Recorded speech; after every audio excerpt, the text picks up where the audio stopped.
কি গো, মেঘ ডাকছে? আমরা কোথায় এসেছি বলো তো? পুকুরে। পুকুরে আমরা কি করছি বলো? টাউখা কুড়াচ্ছি জলের ভেতর। গুগলি, অনেক গুগলি হয়েছে পুকুরে।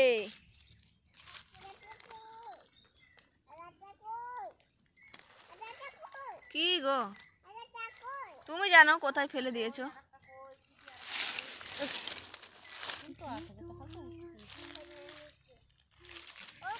মেঘ করেছে, ফোন চার্জ দিতে হবে। বোতাম ফেলে দিয়েছো? চলো, বাড়িতে আরো আছে। তোমাকে যে বললাম যে নিয়ে আসো না, নিয়ে আসো না, বোতামগুলো হারিয়ে যাবে।